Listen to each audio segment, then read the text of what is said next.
what's up, everybody, and welcome back to Rock Talk 101. And I got my real good buddy Mando here. This is Mando from the band Grip. So Mando, how long have you been playing in the band Grip? Or what kind of blaster guitar do you got going on there? It is the way. It is. What's the way?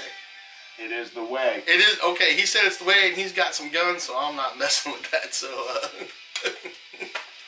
You know you're supposed to never show your face as a Mandalorian. Really? You're not? So you can't. But I can't fucking breathe in there. Right? Damn. And you guys seeing that shit. No wonder nobody shoots anybody in Star Wars. No wonder anybody can hit anybody in Star Wars. Because they can't see out of the damn helmets. That's the problem. It is the way. Alright guys, welcome back to the show. And I got my longtime good buddy friend and bandmate Kevin here. He was the bass player and the lead singer in the band Grip that we used to tour and play with. That's my man right there. Only 30 short years ago. Yeah, only 30 years ago. So we used to play the scene around here. We did a little bit of touring. We played several other states and stuff, and we had a pretty tight band back then. You know, yeah. We were doing pretty good, and then some things happened that happens in a lot of bands that kind of made us kind of let's say sent us for a tailspin. Yeah, sent us for a tailspin. Yeah. So but he's here, and we've been jamming out a little bit, and he's hanging out and visiting for the weekend, and it's really good to have him, and we're going to reminisce a little bit about the old days and talk about some of the stuff we did and maybe tell a few funny stories about... And we almost written a song in the last... Yes. 4.5 hours since I got here. So we started writing some music, and we're probably going to do some Zoom stuff. But anyway, we're here, we're hanging out. I was showing him some new gear that he hadn't seen that I've got that he's digging, so he's gonna get another bass. Yeah. We're gonna. If you guys haven't seen and you haven't checked out these bad boys, these are Ibanez micro basses. These are short scale basses, and they are awesome. It's great, right? It plays just like a regular scale bass, but it's a lot lighter. Which is awesome when you're my age. Yeah, when you're you don't want to carry a 50-pound bass around. When you're not 20 years old anymore. Those big monster basses get a little heavy after a while, especially if you're playing the wheelchair of basses. Yes, there you go. But they play really good, sound really Not good. the wheelchair, it's the walker of basses. Our walker thing, you know. So we've been jamming out, doing that, and we've been hanging out, and we've been reminiscing about some of the old days. Now, one thing we were talking about, and we were talking about this, is how we actually started the band. You want to tell the story, or you tell the story? Well, I have a feeling it's going to have to come from both of us. Well, what I remember, I think you and I were probably 14 and 15, or 15 and 16, when the idea first got thrown at us. Yeah, I think we stole your brother's guitar or something. He had that Kalamazoo freaking Fender Strat copy. Yeah, all taped up like Eddie Van Halen. Yeah. Yeah, I remember stealing. We were like, sorry, Doug. Yeah, we were 15 or 16 at the time when we had that thing. Yeah. But when we really took it seriously, I think, was when you came back to Charlottesville. Yes. After you lived in Philly for a while, I think. Yes. That was when you came back from the came back from beach. The beach, yeah, the beach. When I came back from Philly, I came back from the Army. And then I was actually I'd gone to Florida for a while, and then I moved back up to North Carolina, and then I'd been talking to Kevin and said I was going to move back to Charlottesville, and we had kicked around the idea of doing the band thing. I think you just showed up literally with nothing but a guitar and a guitar case. I had a guitar case, and a duffel bag with some clothes in it. That's literally what I came with. Yeah, that is true. We sat in his bedroom. I had that BC Rich Warlock at the time. And we sat in your bedroom and just handed that back and forth, playing that back and forth, writing literally our first song. Yes. Over the course of about... didn't even have a bass yet. No drums, no bass, just two of us sharing a guitar. Yep, and I ended up picking up a PV Bandit. No, it was a Backstage Plus. Sorry, it was a Backstage Plus that I had. Yeah, that's what it was. And it actually had two. I remember it had two inputs, and so when we finally got him We got the Aries bass, didn't we? No, we got the Or the Fender. Was it didn't Caroline give me her bass? Right, first? yeah, that's right. The girl he was dating gave him a bass. I forgot about Caroline. Yeah, gave him the bass. And so we literally had In case you're watching. one guitar plugged in the low gain and one in the high gain, and we were using one amp with a bass and a guitar, and that's how we were originally writing songs. That was crazy. I remember that now. That was funny. Yeah. And then the amp was about this fucking big. And I ended up getting a little PV Rage at the pawn shop for like $30 or $40 so we could have 2 amps. Jeez, when we actually got a drummer and like microphones and like a place to set all the shit up, we felt like rock stars already. Oh, we hadn't even played a song yet. Hadn't even played a song yet. We were like, woohoo! We've got a place to play. But what ended up happening is that he knew a guy that played guitar named Cass. And so we went and talked to him, and he's like, I know a guy that plays drums. And then we met our first drummer, Johnny. And Johnny had this big basement in his parents' house that we were able to... we love Gobbler's Ridge. We used to go out there and practice. And once we finally put it all together, we realized we actually needed some gear. So we went. I went and bought a PV half stack. Kevin bought a nice PV 115 bass, and Cass already had that little 110 with whatever crazy rack mount crap he was playing. He had the Marshall stack. Yeah, no, he started out. He had the Marshall stack after. He started off with that. He had that little 110 black cabinet with that, and he had that rack system that he had hooked to it. Remember? The Black Widow. No, that wasn't it either.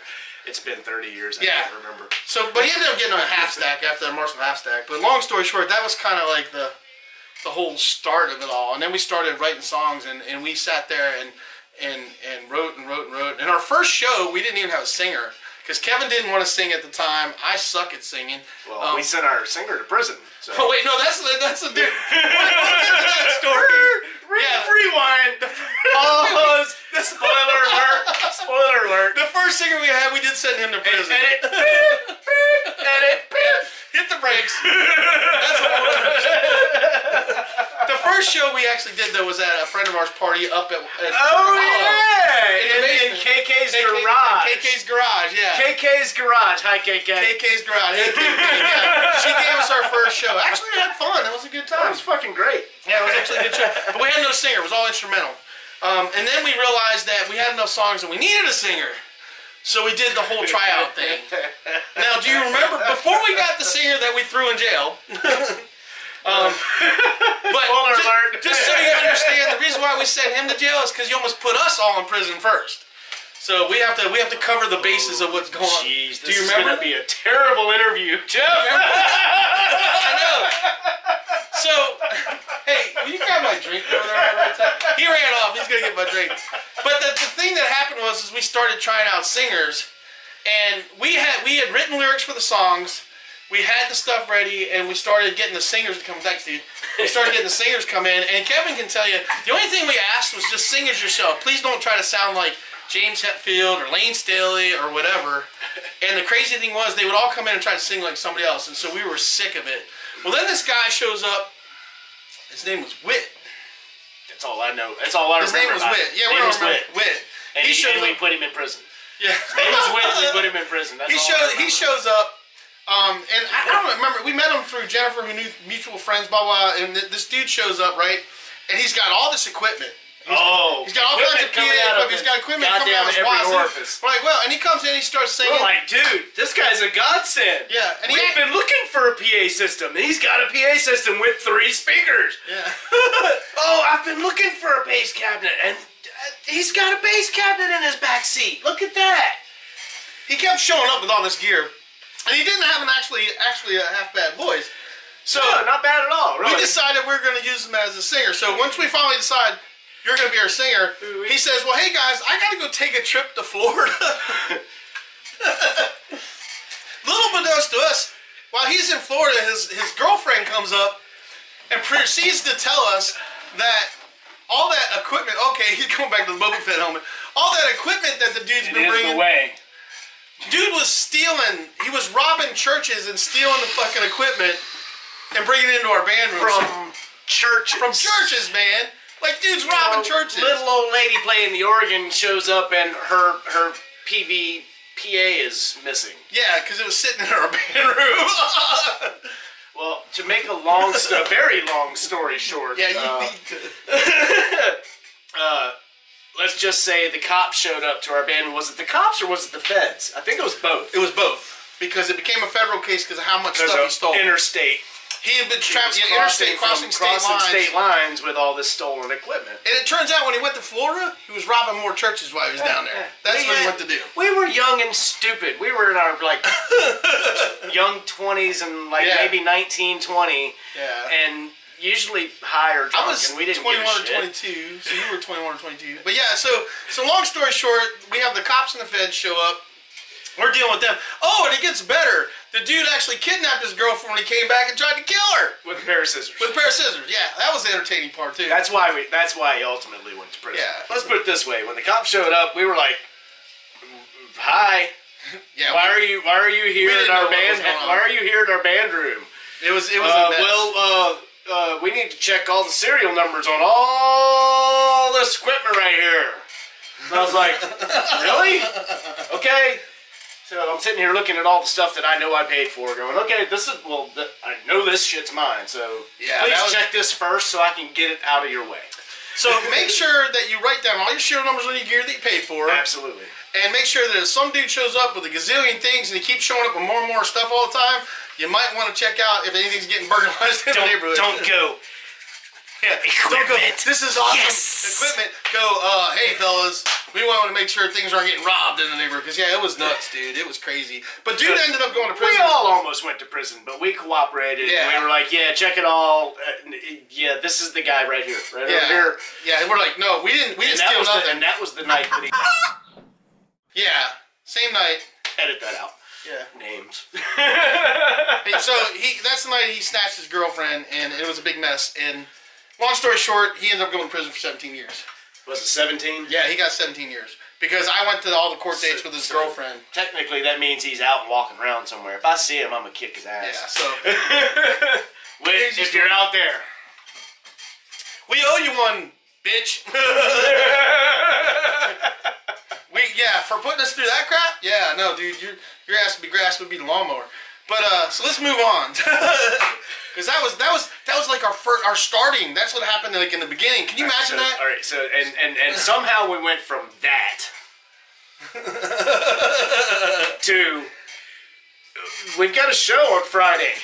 We don't have a singer. What are we gonna do? What are we gonna do? What are we gonna do? Do you remember we made tapes? Kevin, your voice isn't half bad. Do you want to sing? Well, dude, I'm the bass player. Who's gonna play bass? Well, you are. You are. By Friday, you want me to do this? Needless to say, the following Friday was an instrumental show, but we made it happen though. Kevin ended up learning how to play and sing. And because we were like, all right, we're not doing this tryouts anymore. Nobody else is coming in this band. You know, we're like, no. So we did not trust anybody outside of this. No, it was a mess, man. It was a mess. But we started. But you know, we practiced for 4 days a week, 3 to 4 hours a day. All of us working 40 hours a week. Yeah, all of us working 40 hours a week. And you know, it paid off. All at the same restaurant, which really sucked for them whenever we had a show. There goes the entire kitchen. Kitchen's closed tonight. They've got a show. Middle night. Yeah, we were like, no, we're not doing that. So, but you know, we went from being that band that was playing in the garage that within 6 months we were playing the big places that we wanted to play, which was really cool. We worked hard. I mean, it took a lot of dedication and time. I mean, we went through Girls Like Water because we weren't willing to give up the band for the girls. For some of you guys that have those guys that like give up the band for girls, we were the other way around because we realized one thing, just to let you guys know a little secret about playing in a band, that if that chick walks out the door, there's another girl coming through the other door, fellas. Yeah, usually with a bottle of tequila. Yeah, or a fifth of wild turkey, or a case of beer. You know, or guitar strings if you need those. That happened too. I remember that. You know, they're like, hey, stop by the store and get some guitar strings. Hi, I was a virgin until last night. Here, have a bass. Oh wait, you want to talk about? Let me tell you a story about the girl he's talking about. So we're playing at Trax, which was the big place to play back in the day, and we'd already been playing there a while. So we were a main band that used to play there. Do you remember? I come walking backstage, and all I see is a chick's butt on the couch, and I see a bass player's legs with a chick's ass in there. That's all I saw. And the funny part about it is the girl turns around and is like, "Oh hey!" And she didn't break stride for 1 minute. And that's about as far as I'm gonna go with it. But there's some crazy stuff with that. But we worked hard, and we played hard. I mean, we were playing every weekend. We were going to play in a place called the Baja Bean, doing open mic night and stuff. And it was that's when I was trying to learn how to be a singer. We were doing all kinds of stuff to and the scene back then was awesome. I mean, I remember this town just it was all about rock and metal, man, and it really was a really cool scene. And we were part of the pioneers of helping that and making that a thing. There was a lot of good bands out there. I mean, one of the bands that we love to death, the guys from Private Property, who really helped us out. We did a bunch of shows with them. They were the guys that actually gave us our big break on the first big stage. So. They did, and they were Rock On Property. Yep, love you guys. Love you guys. But, you know, Hedonistic Cravings was there. Nerve No Pain was there. Of Dying Dreams was another one. They were out of North Carolina. They used to come up and play, and we'd go down there and play in Greensboro. Atropos. Yeah, Atropos. Oh, jeez. There was a lot of great bands, you know. Medusa. And that scene was it was a really good scene, and there was a lot of really good people on it. And, you know, the bands would help each other out. You know, if somebody's crapped out right before they're getting ready to play, they'd let you plug up and do things. And the drummers, I mean, big shout out to... Dude, I forgot my bass. Yeah. Here, you can use... My girlfriend's got an extra here. You can use this one. Here's hers. Try it. Yeah. So, True story. But, it was good times, man. I mean, we really loved it, man, and we lived it. We freaking lived it. We all lived together. Our band lived together. We lived in the same place together. Lived together, worked together, played together, drank together. Like, we didn't shower together. That was totally separate. Yeah, that was totally separate. We had different bathrooms, but and different girlfriends most of the time.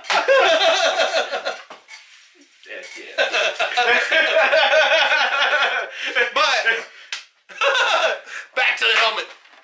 It is the way. But yeah, it was. I mean, we lived that lifestyle, man. I remember all the stuff happening. I mean, we would go play a show on a Friday or Saturday night, or Friday and Saturday night, and everybody that was at the show would come back to our house. You know. Well, the bar owners kept giving us the kegs. I mean, it was crazy. We'd wake up. You'd get up in the morning, and be 100 people passed out all over the place. New Year's Eve, I forget what year it was, but New Year's Eve it was us, Property, Hedonistic, and I think Nerve No Pain all playing in the same stage, and and Danny fell through the stage. Remember that? Yeah. Had to cut the night short because we almost killed the bass player on Hedonistic Cravings. And didn't his rig almost blow the system in that place too? So here's the thing. There's this place called Pete's Monticello Bar and Grill, and Pete was a super nice guy. And he had this upstairs place you could play. So those people that wanted to eat could be downstairs, and upstairs we could raise all the hell we wanted to. And the problem is we don't like playing on the floor, because we learned a long time ago that when you're at level with people, that's dangerous for the band. And so we built the stage. Our band paid for it and went and built the stage. We just didn't account for some of the guys and some of the bands were a little bit larger than others. And so we put a bunch of supports in there, and for us, it was fine. But the boys in Hedonistic Cravings, boom! The boys in Hedonistic Cravings, if that tells you anything, they were pretty stout boys. Let's just say they were pretty stout boys. And Danny liked his cheeseburgers. Yeah, Danny liked his cheeseburgers, and so Danny went through the stage. We're talking 3/4-inch plywood with fucking 2x4 supports on it. At least 2.5 feet up. So, yeah. So he definitely got some little rubby spots on his knees. The stage was like 2.5 or 3 feet off the ground. I think we did 2.5 or 3. I can't remember what it was, but yeah, he went through. But he didn't stop playing. That's true. But I think the next song, the entire fuse box blew. Yeah. So we ended that show before midnight. And then I think we rang in the new year actually at our house with the kids from the bar and everybody from the bar. Was so there's at our house. I don't know, a couple hundred people. The next day, correct me if I'm wrong, we'd go to open closet doors, It's like a fucking. Wait. It's like a movie. It's like a frat house movie. Yes. Where you're opening up the doors and there's people laying on top of each other. Opened up the door to get half-naked dressed, in the and closet. there was people half naked in the closet. Yes, true That was story. every closet. This was a pretty big house. True. Yeah, there was 4 bedrooms, 4 bedrooms, bathrooms, 4 bathrooms, 3 showers, two decks. There was a lower deck and an upper deck. We had 2 living rooms. Gary. Wait. And then we had Gary. Gary's the one guy that didn't play in the band that actually lived in the house. He didn't have any fingers, so he wouldn't have done very much in the band. Gary, but you know what? Gary was a good security guard because the crazy girls would come knock on the door. He'd make them stand outside and come ask us if they were allowed to come in first. Gary was a good dude, and he supported us, and he was a really good dude. Gary was Gary. I don't know what else to say about that. Gary was. Yeah. So, and here's the irony of our story is that when we were doing our stuff, that's when Dave Matthews was playing. He wasn't famous back then. He surrounded himself with a bunch of really good musicians, but he was. They've done really well for themselves over the last 25 years, though. Yeah, I can't get into their music, man. But they hated us because we were metalheads. You know, we were like the I'll hit you with the plunger. We were that shit. Yeah, we were the evil people because we wore leather jackets and had long hair and you know, we were the guys that played loud music. But here's the irony. We would go play Baja Bean and we'd do acoustic shows and we'd be playing like just classic rock stuff and people were like aren't you driving and crying? Yeah, and shit. they're like, aren't you the guys that play in that metal band? And we're like, yeah, what? You know, I mean, you know, playing Marshall Tucker, Can't You See, or Leonard Skinner or something. But I mean, we worked hard playing, man. We played, practiced, played. We played every weekend. Anywhere and everywhere we could. For years, For years and years and years, it became a vicious cycle to where it became a freaking job after a while. But our first drummer, ended up. Now, our first drummer loved the guy to death. He made a very bad decision, though. He left for a girl. Well, not only did he leave for a girl, but he's in a band that's making it. Like, we were actually getting paid to play, and we're playing at big venues. And he decides his high school buddies that he used to mess around with, they used to hang out. Remember? Trip and all that. They used to hang out all the time. And they would come over, and then after band practice, they'd stay up until 3 or 4 in the morning. They'd play their funky stuff. So they wanted to do, what was the name of Funk something? Or Grand Funk something? So Johnny comes to us and tells us he wants to do this funk project with them. He's going to lead the band. Now, Johnny fulfilled his obligations with us, and we got Chris, and loved Johnny to death. We were sad to see him go, but the crazy thing about it is that Chris added a whole new dimension. Because Chris likes to destroy shit. Literally. I mean, we had to move after 6 months. We had to hire a damn freaking wood factory just to keep him in drumsticks. Because he'd break a drumstick per song. We spent $150 on a pair of graphite sticks for him. He started busting drum heads. Yeah, we decided because we're tired of buying drumsticks, we got him graphite ones, and they started putting sticks through the drum heads. So we were damned if you do that. And he would break cymbals. I mean, how the hell do you do that? Have you seen how thick a cymbal is? Yeah, it's hard to break a cymbal, but he would do it. I don't know. I've been playing drum kits for years now. He brought a whole new dimension of heavy. He did. To our music. Johnny was It went from metal with like kind of porn jazz beat behind it. No offense, Johnny. Love you as a drummer, but you were. Yeah, he had that little funk thing going on back there. Chris, on the other hand, looked like freaking Dave Grohl when he used to play for Nirvana. We were like, you know, if you've ever seen the Mater cartoons, Heavy Metal Mater, we were that garage band where they were like, back when we used to have hair, we just have him do his double bass, and you put your head down, and you could dry your hair. You get so much hair out. Now, it was very easy for me because I've been like this. Chris was a very powerful drummer. So when we started playing a lot, with private property. They were like, we ended up being like their opening band for a lot of their shows. Yeah, we were the go-tos. Our lead guitar player, we're back up a little bit. Our lead guitar player had this really awesome, hot, blonde girlfriend that was educated. Do you remember? Mm-hmm. Miss Leslie. Leslie was awesome. Super great girl, still friend of hers. She also had a really strong last name. You know. So super cool girl. But long story short, I'm not gonna get into what happened to her. But they broke up, and our guitar. So we're talking about what started the downward spiral. First thing, well. What started the downward the downward spiral started tequila. Well, that and our guitar player walked into the band room one day, and this was literally no joke. Like, he comes into the band room, and we're getting ready to practice, and he like proceeds to tell us. And I mean, I was dumbfounded through the whole practice because he walked in and said, "Hey guys, after I'm done with this, I think I'm gonna drop some acid and do some cocaine." Because he wanted to try hard drugs, and we all looked at each other like, "What?" You mean at once? But no joke, he wasn't playing. We didn't see him for 3 days after that. Remember? I don't even know what happened to him. I think on the third day he dropped ecstasy and went back into the bathroom for another day. So that was kind of a mess. And so we were going to do some shows with Private Property, remember? Mm-hmm. And we're meeting them at their band room, getting on their tour bus to go to the Iroquois in Roanoke, I think it was. Yep. And our guitar player gives us a call on the phone. "Hey guys, just go ahead and go without me, and I'll meet you there." We're like, "What?" "Yeah." We're like, "What do you mean, you're not coming?" "No, I'll just meet you there. You're not meeting us to get on the bus, right?" "No." Dude just basically doesn't show up and tells us we'll see him at the show, and we're like, "What in the are we supposed to do with that?" So for the ride over there, this is pre-cell phone. Yeah, got no cell phones. Way before cell phones. The ride over there, we're trying to figure out a 3-piece set. Remember? We're literally trying to figure out how we're going to pull this off with a 3-piece. And then he shows up. Thank God he showed up. And we actually played an amazing show that night, by the way. Mm-hmm. But he showed up with his newfound girlfriend, who jailbait. Which we didn't know she was jailbait until the girlfriends in the other band told us she was jailbait. She didn't look like jailbait. She didn't look like jailbait. Totally jailbait. Totally jailbait. But he shows up, and then we find out from the other guy's girlfriends that they know her, and she's only 16.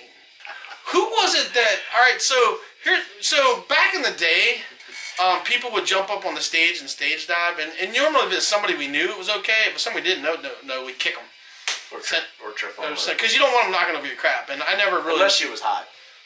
Well, that was different, you know. I had a girl at tracks. I used to have the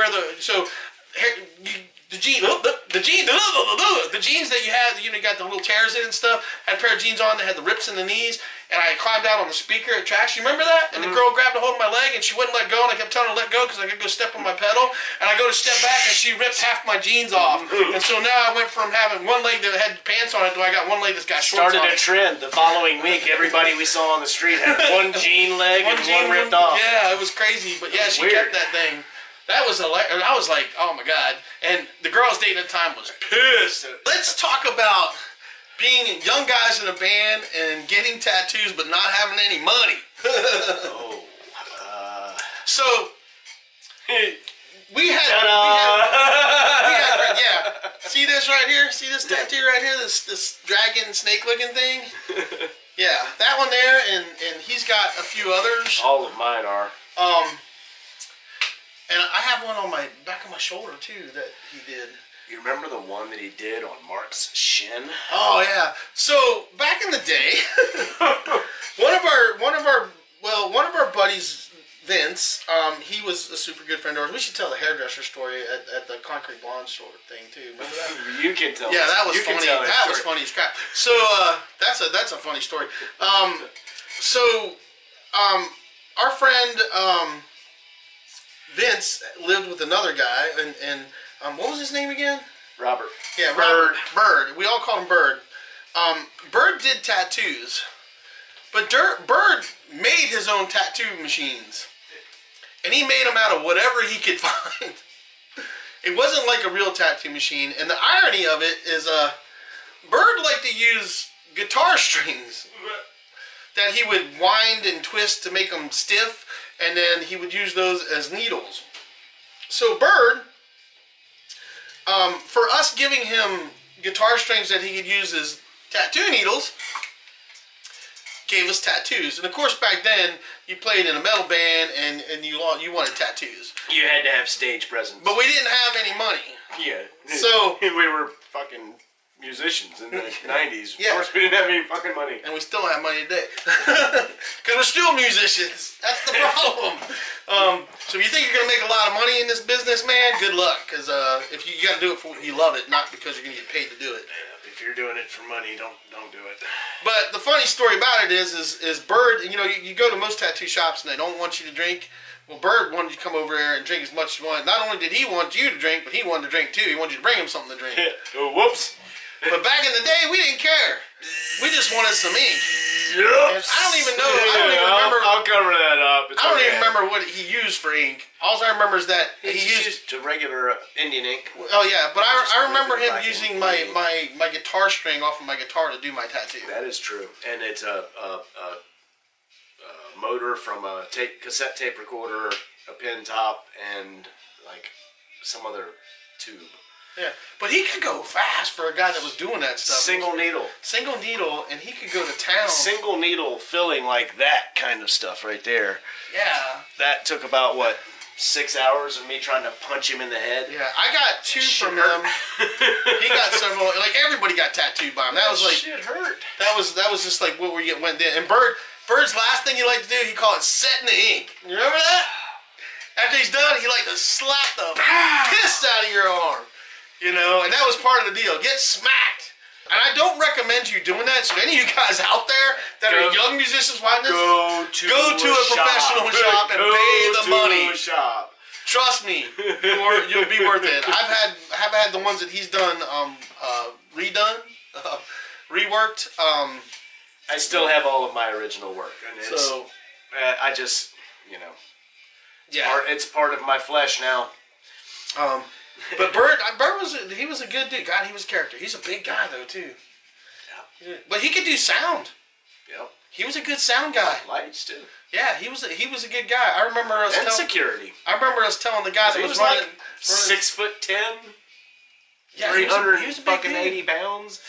But the type of negative, not the type of negative story, the Concrete Blonde story. Oh, jeez. So Concrete Blonde's playing, and if you guys haven't listened to the older Concrete Blonde, they actually have some really great old stuff that's really good. But they were on their last tour, and so our buddy Vince used to work security at Trax, and he's working that night, and we all go down there to see Concrete Blonde, which was a really good show. You know, even though I told the lead singer to fuck off backstage, it was still a really good show. But we fixed that. We fixed that. It's all good. I was talking to the drummer and the guitar player, and she kind of got cocky with me, and I told her where she could stick her freaking autograph. Yeah, so she ended up signing the thing that I was getting signed. Because bands I used to play there and bands we used to play with, I'd always get them to sign something because I had my house covered with, remember that trailer that Jen and I lived in? I had it covered with all kinds of music memorabilia and stuff. And I could give a rat's ass if I got your signature or not, but it was always cool to have it signed if it was. But she came back and kind of was snooty about it, and so I told her she could take her poster and shove it up her ass. She didn't take too kindly to that, but she apologized later and said she was just tired, and it all worked out, and she actually turned out to be a pretty cool chick. But yeah, that was the story for another time. But long story short, before the show, they requested all the security to be up front and keep people away from the show. So my buddy Vince, who's this big, buff, long-haired dude, is up there, and he's there, and they're all lined up. I forget how many guys are up, but they're all lined up, and the place is packed. It's packed. At least 8 of them up there. So they're all standing there, got their arms crossed, but the band requested it. She wanted them there, right? So then everybody's getting into music, and they had a really cool show because they put that makeup stuff on, and the lights go out, they would glow like skeletons, and that was super cool. But then in the middle of it, she stops because somebody put somebody on their shoulders, and she's like, hold up, you know, everybody calm down, we don't need that stuff, and, you know, everybody just needs to have a good time, you know, because, you know, you guys start going, you know, we got to have these big guys up there and stuff, and you don't want these big bouncers up here, I don't even know why they have put them up here to keep you guys back, you know, and she starts, like, ragging on the bouncers that she requested to be there. And so she's talking smack about these guys when she asked them to be there, and as she's going along, she points at, you know, she's like, you know, look at these big guys, you know, the big muscle bound. He goes, I bet you they work at gyms or do something. And she's just talking smack. And then she points at Vince. And you guys are going to love this. She's like, yeah, you big guy with the long hair. She goes, what do you do for a living besides scare people? And the whole crowd, because everybody knows Vince, all at once, you hear, he's a hairdresser! You could have dropped a pin in the building after that got said. There was dead silence. The look on her face was priceless. She didn't know what to say, and it was like silent for like a minute or two, and then she just stepped back and started playing, and that was the end of it. And that was the funniest thing in the world, to have like 2,000 people scream, "He's a hairdresser." I mean, I will never forget that night as long as I live, because you talk about making an ass out of yourself. So you famous people that think you're so smart, yeah, there's a lesson for you right there, you know. Yeah, that was some funny stuff. I will never forget that. That was hilarious, man. I mean, that was priceless. God, that was priceless. But we had some really good times, and and then just things got with bands, things get kind of crazy. In that lifestyle, there's a lot of drinking, there's a lot of drugs and stuff flying around. There's things that end up happening that tear bands apart. My drummer ended up getting drunk one night with my girlfriend and ended up making out with her. Our guitar player started doing really crazy stuff and was just he wasn't showing up for practices. He was, we didn't know if he was going to show up depending on the show. It just got a little crazy. And I mean, I still love these guys to death, but there's a lot of pressure. There was a lot of pressure going on too, because there was record companies coming around at the time, and everybody's trying to get on that thing, and there was just a lot of stuff that ended up getting into it. And a lot of it's stuff that shouldn't have happened, but it ended up happening. And I remember Kevin and I sitting down one night, and we got tired of being babysitters for one thing. I mean, God love Chris, but man, do you remember Chris got so drunk when we went and played in Greensboro, he did a drum roll and fell off the freaking stage. Remember that? We played an awesome show, though. It was a fun show. It was a great show, but Chris had one too many. I'll never forget that. We're playing that song. Chris does that drum roll, and all of a sudden there's no drums. And we're like, and this stage has a stage and it has a drum riser, so he was sitting up higher than us. And we look back, and he's gone. And we're still playing, and we got no drummer. Meanwhile, the guys that came with us, they're trying to pick him up and get him back on the stage. Kevin's trying to make stuff up. We're trying to make stuff up, and everybody thought it was part of the show. Do you remember that? Nobody even was the wiser. Jeez, reminiscing about this stuff is awesome. Hard to believe that was almost 30 years ago. I know. Almost 30 years ago. Jacob is now 26. Yeah, his son's 26. So 25 years ago, we played our last show. Was it 25 years ago? Where was it? Do you remember where our last show was at? Our last show was at Pete's, I think. Was it at Pete's? No. Our last show was at Joker's. Yeah. Joker's in freaking Harrisonburg. Yeah. Joker's was our last show. That was a fun place to play. That was a fun place to play. Tiny place, but it made the pit look so vicious. Yeah. But yeah, we ended up just sitting down deciding that there's just too much. We couldn't keep it together, man. I think that was the thing. We just couldn't. Jacob was on the way, and there was a lot going on, and so we all just kind of just went our separate ways, man. What we thought needed to happen was that everybody was going to grow up. Yeah. But yeah, so we did. So the A&R guy had contacted us like right after we decided that we were going to be done, and that was a tough thing because we sat there and talked about this. We're like, wait a second, can we pull this off? But you guys got to understand, when it comes to record contract, and back in the day, they wanted to sign like a multi-million-dollar contract, but they wanted like a 3-year contract. They wanted like 4 or 5 albums or something. Yeah, there's no fucking way in hell we would. With the turmoil and stuff that we had going on and trying to hold it together and stuff, we just were like, we can't do this. Nope. And so we actually walked away from, which was the smart thing to do, because here's the thing: once you sign that contract, you are obligated. And if you lose all your band members, you still have to put out those albums, and they want their money. And when they give you an advance, you think you get signed and it's going to be awesome, and you're going to make this money. Well, here's the thing: they give you an advance to go get some gear and go out and start touring. Well, guess what? Every time you play a gig and you get paid, they get paid until they get their money back, and you're sitting there sharing a freaking cheeseburger. You're splitting a cheeseburger four ways with a thing of fries and a Coke that you're all sharing, trying to do it. And we're talking Happy Meal size. Yeah. So, I mean, there's a lot of things you got to think about when it comes to that stuff. And Kevin and I actually had the fortitude to not take that jump because it was scary. Like we said earlier, we didn't do it for the money. No. We did it for the fun. We played because we wanted to play, and we like to play. And even though we got paid for a lot of gigs, we played a lot of shows for free. We played well. I'd say 85% of the shows that we played, we didn't make shit off of after you take away travel, gas, food. 9 times out of 10, we were in the negative. Yeah, very, very rarely did. And anytime the band actually did make money, we actually took that money and put it in a kitty so we could buy a different piece of gear.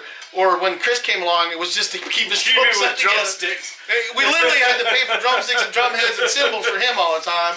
He was an expensive drummer. But the only time we ever made money is if it was a local show and we didn't have to leave. Yeah, if you had to go out of town, you weren't making money. You were praying to God. And if you were opening for somebody else, you made, if you were lucky, $30.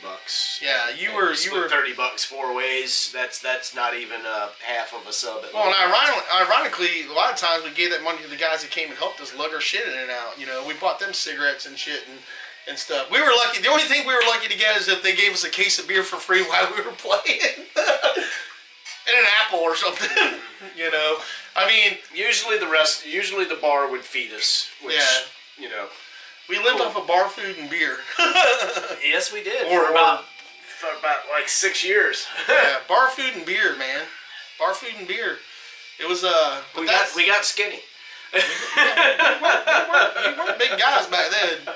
We were skinny. If you guys look at the Instagram page and stuff, I mean, you'll see pictures of me and him back in the day, and we were slender little pups.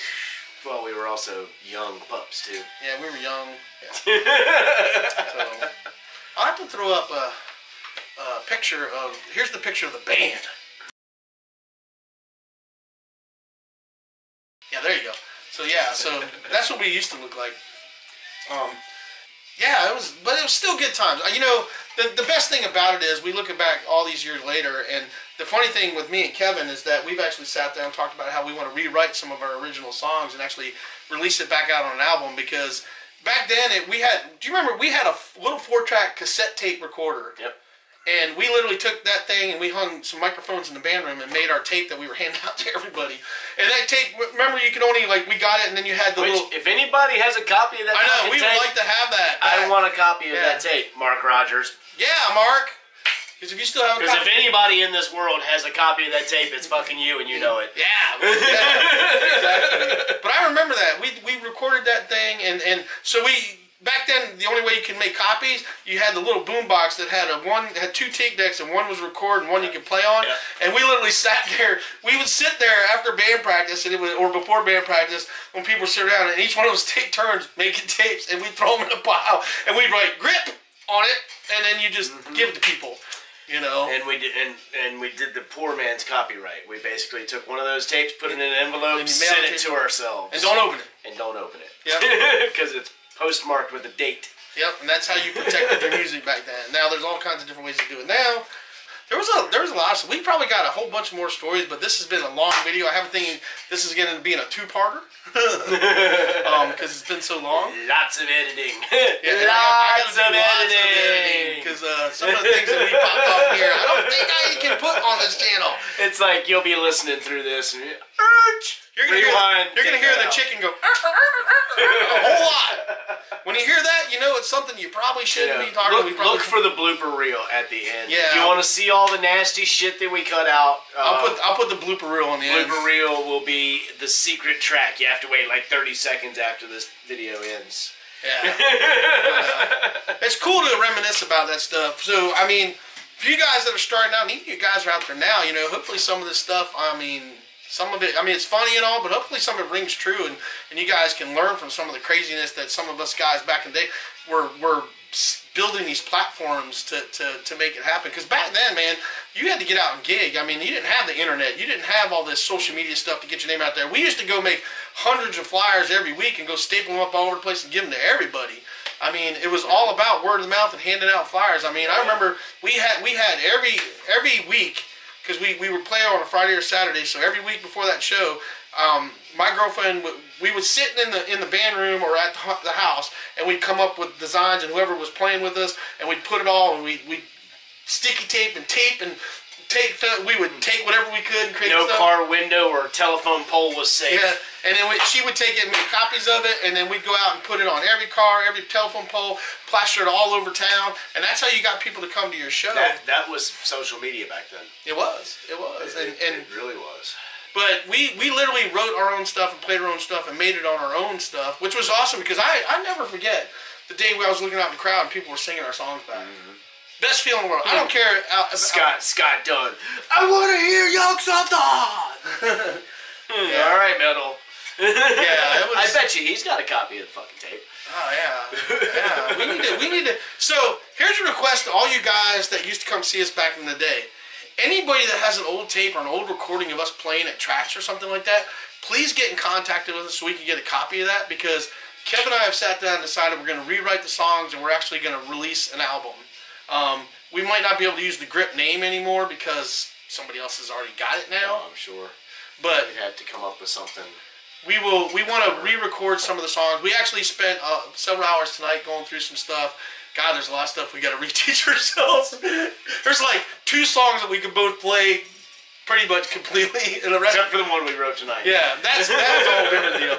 But we want to put it back together and do it, and just do it for fun and put it out there because we think it would be cool to redo that. And I think it'd be cool to get a bunch of the old crowd together and go through some of the old songs that we loved so much when we were playing back then, and have some fun and some reminiscent times, man, from back in the day. Because this fucking conversation has been a throwback. I've remembered a lot of shit that I've actually forced out of my mind over the years that we forgot about that we were doing.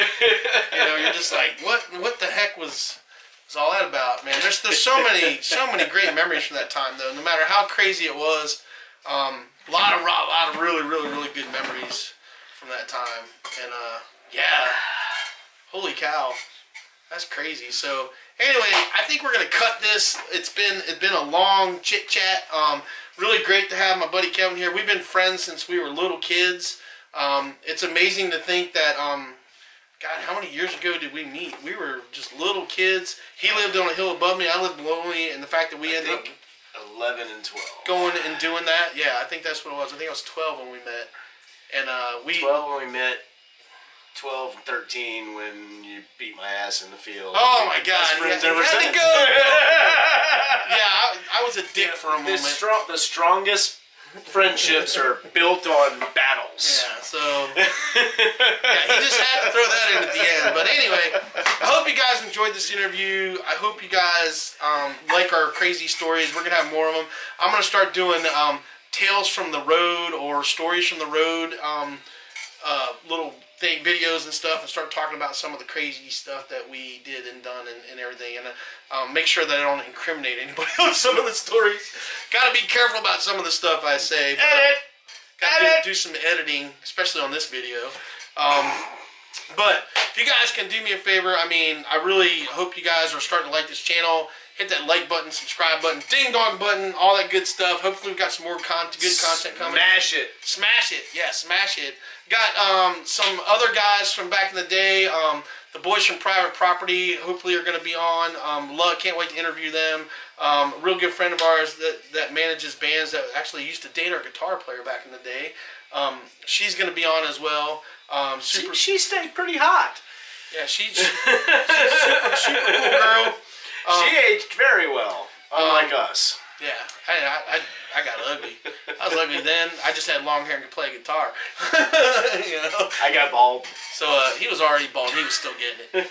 You know? But yeah, do all those cool things. Hope you guys enjoyed the show. We're gonna be doing a lot more interviews, gear reviews, all the good stuff. Kevin, man, it's been awesome having you, brother, man. So good to see you. I love this guy. He's part of the family. He is my true brother.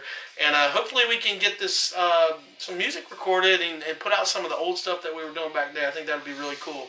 And yeah, man, I hope you guys like this kind of stuff. Let me know. Comments down below. Questions, comments, some of your own stories. Let's hear some of your crazy experiences that you guys had playing in bands or whatever.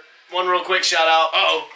And this is totally selfish of myself, but this is for my own YouTube channel. Kevin Pugh Media. Check it out. Aerial photography, drone videos. It's awesome. Yeah. If you guys need a guy to do drone videos and footage and all that crazy videography, photography stuff, he's the dude to call. And maybe we'll get him to do like some shooting stuff with us doing some recording and things like that. We're definitely doing some videos. And we'll throw that out on there so you guys can see what he does too. But check out his channel, check out his Instagram. What else are you on? Are you YouTube, I'm on Instagram, Facebook, and it's all Kevin Pugh Media or kevinpughmedia.com. There you guys go. You can email me at kevin@kevinpughmedia.com. Thank you. Yep, and you guys can check out this channel on YouTube, because if you're watching this, you're watching it. You can check me out on Rock Talk 101 on Instagram, and you can check me out on Rock Talk 101 on Facebook as well. That's where I post all our crap and put up whatever I'm going to put up, and you know, we're just going to keep on getting it. We're going to keep doing stuff like this, man. So we will see you guys soon. Keep rocking out there. Keep doing what you're doing. Keep the metal and music real, for sure. See you guys soon.